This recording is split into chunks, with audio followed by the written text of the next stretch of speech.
المرحلة دي بقى جميلة جدا لان هيبقى فيها مرحلة الحواجب ورسم الحواجب. ورسم الحواجب ناس كتير جدا سألتني عليه وقالت لي عايزين نفهم بيتعمل ازاي.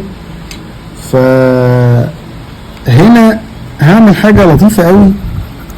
قبل ما تعمل حواجب هترسم اللون البشرة العادي كأني مفيش حواجب، وبعد كده تحط تاتشات حواجب بسيطة جدا، هتلاقي نفسك طلعت برسم الحواجب.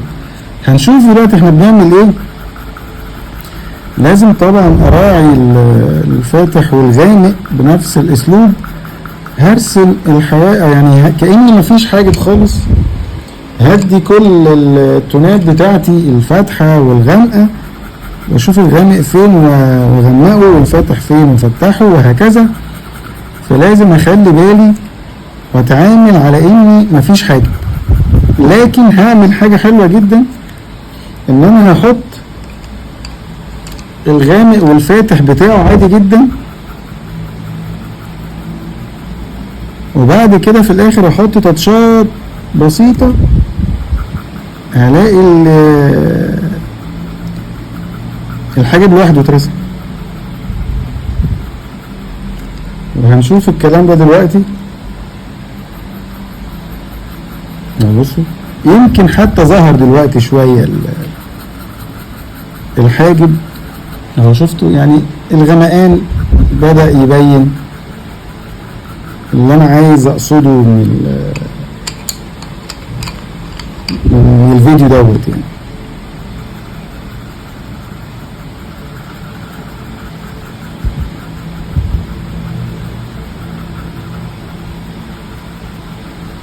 طبعا احنا لازم نعرف او احنا دارسين ان العين كلها جوه تجويف في الجمجمة، فبالتالي الجمجمة تطلع هنا فيه بروز، فلازم يكون هنا فيه فاتح.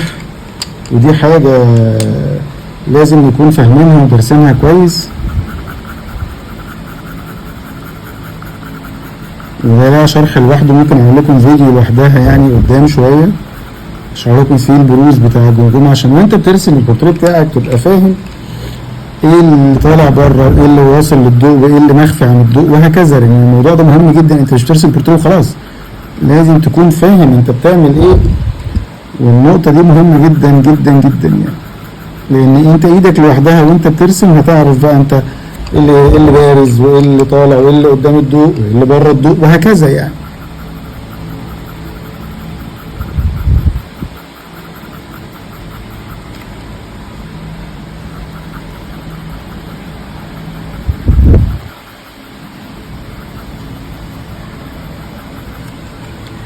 اللي عايز بقى اشرحه ان انا هنا بدأت اعمل ان في حاجب هنا في الجزء ده مثلا وشايف ان فوقيه حسب ما انتوا شايفين معايا في المرجع بتاعي في هنا سطوع ضوء شوية في الجزء ده، حتى انا عبرت عنه باللون فاتح اللي هو الحتة دي كده في زي مثلث فاتح، لازم اخلي بالي منه برضو منديش تون وخلاص. ولازم ده يبان عشان احنا فاهمين وعارفين ودارسين تشريح الجمجمة. بص بقى كده تحسوا ان لوحده بدأ شوية يبان ان في حاجب، برغم ان انا ما رسمتش ولا شعرايه. يعني انتوا لو تاخدوا بالكم مفيش ولا شعرايه رسمتها، بس عملت حساب ان في حاجب وفي هنا بروز واصل للضوء. ممكن بقى اغمق شويه غمقان كده زنطوط.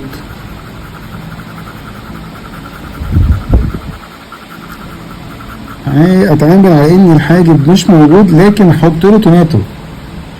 فاهمين يا جماعه الموقف ازاي؟ ممكن اغير الاضاءه، ممكن تبين الرؤيه افضل اهو.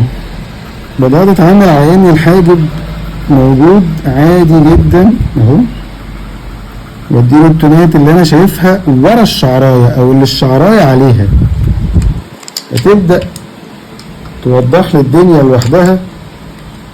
فبالتالي لما اجي بقى احط الشعيرات بتاعت الحاجب هلاقي نفسي الموضوع بقى بسيط، ولقيت ان الحاجب ظهر لوحده معايا. نشوف مثلا ده اختار درجة غامقة، ابدأ اشوف شعيرات الحاجب فين.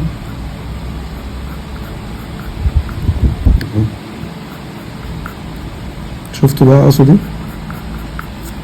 خدت بالكم اهو، شفتوا بقى الشعرات بتاعت الحاجب لما نزلت على تونات الحاجب لوحدها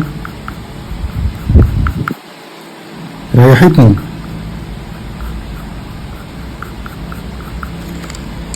انا شايف ان الشعيرات ممكن تكون مدية شوية جريز او رصاصي. طبعا الرصاصي دي اقصد بيها لون رصاصي مش القلم الرصاصي. خدتوا بالكم؟ مفيش مانع من تاتش صغنطوط خالص اسود بسيط بحساب ندي واقعية شوية اهو. شفتوا بقى انا اقصد ايه؟ شفتوا الدنيا بقت واضحة ازاي؟ خلاص بقى انا كده فهمت وعرفت ووضحت لكم الفكرة من الفيديو ده اللي انا كان قصدي ان انا اوضحه لكم.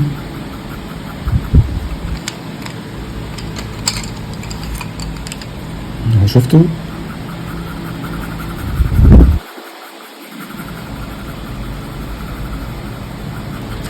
قبل ما اعمل الشعيرات لاحظت ان في هنا سطوع ضوء عملته. لو كنت عملت الشعيرات الاول كان هيبقى الموقف مش لطيف ان انا اعمل دي.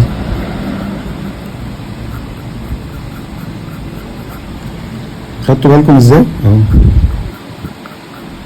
كانش هيريحني بعدين يعني. فانت بتدي الاول توناتك عادي جدا، تشوف التونات بتاعتك عامله ازاي وتدي. وريك بعد ما عملت الشعيرات يا سيدي انت حطيت تاني بقى توناتك اهو. خدت بالك؟ شفت الحاجه بترسم بكل سهوله بكل بساطه يعني من غير ما ترهق نفسك يعني. دي الفكرة دي انا بصراحة بشتغل عليها وعجباني جدا يعني. مفيش مانع مثلا من تاتشات خضراء تهدي الالوان شوية، برضو بدي تونات اهو تاني. خلاص بقى انت فهمت اللي فيها. خدت بالك؟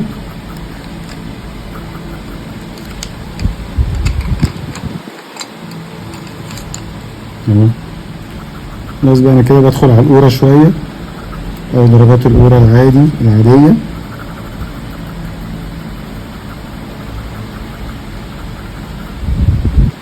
بس كان هدفي في الفيديو ان انا اعرفك ايه البارز وانك تطلع من العين. طبعا اللي هتعمل هنا تعمل هنا بس بشكل اغمق لان ده الناحية اللي ناحية الظل يعني.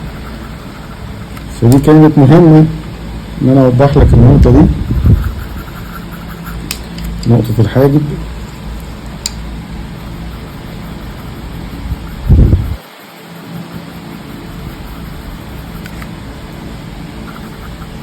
شفت الموضوع ممتع ازاي يا جماعة؟ تلاقي البورتريه لوحده بيطلع معاك كده بشكل خطير يعني. لاحظتوا؟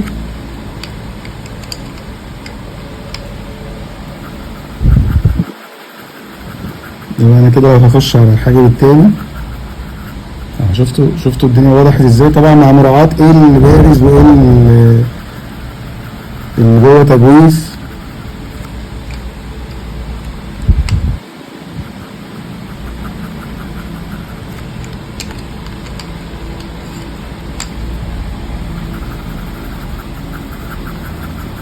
مع شوية بقى تركيز ومع شوية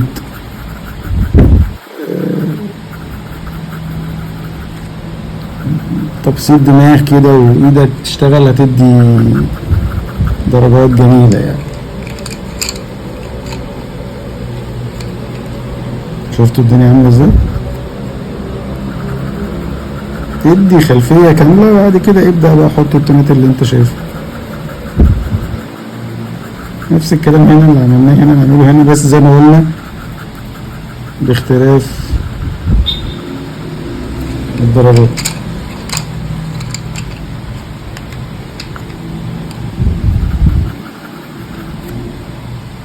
اهو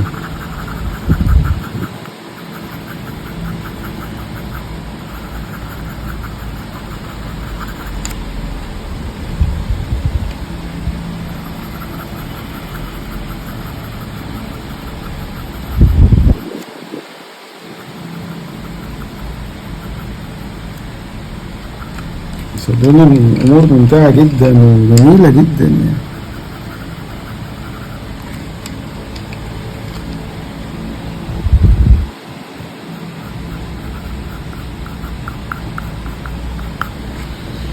شكرا.